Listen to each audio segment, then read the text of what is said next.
আর পোশাক বা ব্যক্তি স্বাধীনতার বিষয় সেটি কিন্তু যার যার নিজস্ব স্বাধীনতা বলে আমি মনে করি। তার নিজের যে একটা ব্যক্তি স্বাধীনতা বা নিজের বিয়ের ক্ষেত্রে এত বড় একটা সিদ্ধান্ত তার পরিবার থেকে তার উপর চাপিয়ে দেওয়ার চেষ্টা করে। মেয়ের যদি মানুষের তার ব্যক্তি সিদ্ধান্ত ব্যক্তিগত সিদ্ধান্ত নেবার অধিকার আছে। এটা একটা আইনি নোটিশ দেখলাম যে আমাদের সেলিব্রিটি শিল্পীদেরকে নোটিশ করা হয়েছে এবং খুব সুস্পষ্ট ভাবে যেটা বলছে তাদের পোশাক আশাকের বিষয়ে একটা অবজারভেশন আছে।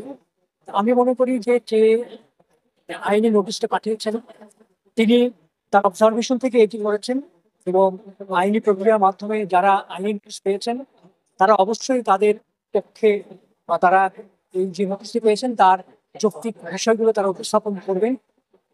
এটি আমার কাছে মনে হয় যেহেতু এটি আইনি প্রক্রিয়া এর সমাধানটা আইনি মাধ্যমে আসলে হবে। এই বিষয়ে আমি আসলে মতামত দেওয়াটা আমার পক্ষে যৌক্তিক হবে বলে আমি মনে করি।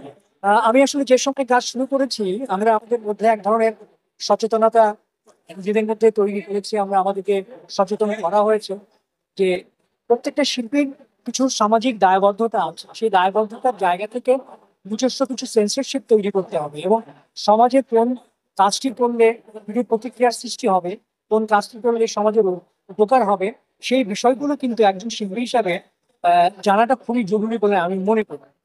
আর পোশাক বা ব্যক্তি স্বাধীনতার বিষয় সেটি কিন্তু যার যার নিজস্ব স্বাধীনতা বলে আমি মনে করি। যে সেন্সরশিপের কথা আমি তোকে বললাম, এখন যারা কাজ করছেন তারা কিন্তু তাদের নিজস্ব সেলফ সেন্সরশিপ দিয়ে কিন্তু সোসাইটির কথা চিন্তা করে কাজটা করবেন। আমরা যখন টেলিভিশনে কাজ করেছি তখন কিন্তু আমাদের টেলিভিশনে এখনো এক সেন্সরশিপ হয়। আমাদের চলচ্চিত্র সেন্সরশিপ আছে, কমিটি আছে, তারা সেন্সরের বিষয়গুলো দেখেন কোনটা যৌক্তিক কোনটা অযৌক্তিক। কিন্তু এখন যেহেতু স্কাই ওপেন, প্রত্যেকের স্বাধীনতা আছে। আমি মনে করি এই যে প্রত্যেকের ইন্ডিভিজুয়াল হিসেবে প্রত্যেকের ব্যক্তিগতভাবে নিজের যে সেন্সরশিপ, যেটা সেলফ সেন্সরশিপটা গ্রো করা উচিত। কোন কাজটি করলে সোসাইটির জন্য ভালো হবে, কোনটি করলে বিরূপ প্রতিক্রিয়া হবে, সেটি জেনে আমাদের কাজ করা উচিত বলে আমি মনে করি। এটা আসলে একটু ডিফিকাল্ট, কারণ হচ্ছে যে আমরা জাজমেন্টের দিকে আমি দেখেছি যে যে কাজগুলো আমাদের জাজমেন্টের জন্য এসেছে প্রত্যেকটি কাজ অসাধারণ এবং তাকে রেখে কাকে আমরা পুরস্কারের জন্য মনোনীত করবো এটা কিন্তু নির্বাচন করতে আমাদের অনেক ব্যক্তিগত হয়েছে। তারপরে আমি মনে করবো যে যারা পুরস্কৃত হয়েছেন, যারা নমিনেটেড হয়েছেন, তাদের প্রত্যেকের জন্য অভিনন্দন থাকবে এবং যারা পুরস্কৃত হননি তাদের কাজের উৎসাহ আরো বাড়বে, তারা ভবিষ্যতে আরো ভালো ভালো কাজ করবে, এটি আমার প্রত্যাশা। আসলে যেটা হয়েছে যে পারিবারিক গল্পই তো আসলে সবাই নাটক হিসেবে পছন্দ করে, যেহেতু প্রত্যেকটা মানুষ একটা পরিবারকে গ্রহণ করে। পরিবারে আমার লেখা যেটা বেশি থাকে যে পরিবারের যে কোনো সমস্যা বা ভালো কিছু আমি শেয়ার করতে পছন্দ করি। তো আমি দেখেছি যে একটা মেয়ে আমাদের সমাজে তার নিজের পছন্দের বা ভালো লাগার জায়গাগুলো একটা একেবারে চিরন্তন, একটা গ্রামের মেয়েও যা হচ্ছে আমাদের সোসাইটিতে একটা শিক্ষিত আধুনিক মেয়ে যে প্রবলেম গুলো ফেস করে, এখনো পর্যন্ত তার নিজের যে একটা ব্যক্তি স্বাধীনতা বা নিজের বিয়ের ক্ষেত্রে এত বড় একটা সিদ্ধান্ত তার পরিবার থেকে তার উপর চাপিয়ে দেওয়ার চেষ্টা করে। আমার কাছে মনে হয়েছে একজন আমেরিকার সুপাত্র তার কাছে গেলে সেই মেয়েটির পরিবার সিকিউর হবে। মানে এরকম অনেক গল্প আছে, কিন্তু আমি তো মানুষের জীবনকে কাছ থেকে দেখে ওই রকম গল্প পছন্দ করি।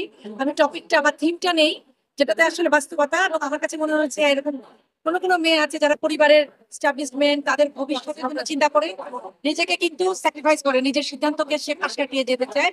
কিন্তু আমার গল্পের এই চরিত্রটি হচ্ছে প্রতিবাদী, এবং সে তার পরিবার চেয়েছে, তাকে যারা দেখেছেন জানে যে সে আমেরিকার একজন ভদ্রলোককে বিয়ে করবে, তাতে করে তার গ্রিন কার্ড হবে, সিটিজেনশিপ হবে, তার লেজ ধরে তার পরিবারের অন্যান্য সদস্যরাও সেখানে ভবিষ্যতে যেতে পারবে।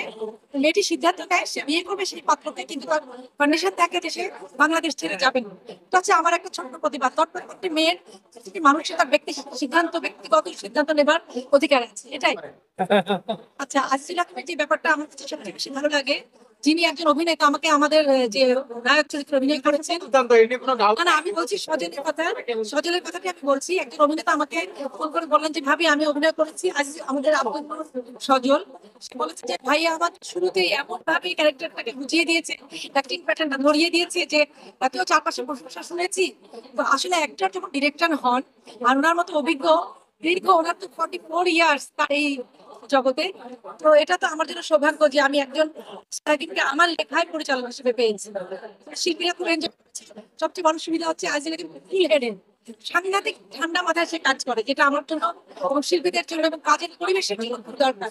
মানে হই হট্টগোল হাউ কাউ বকাবকি, এগুলো থাকে ক্রিয়েটিভিটিটা আসলে শিল্পীদের জন্য বা ওদের জন্য ডিফিকাল্ট হয়ে যায়।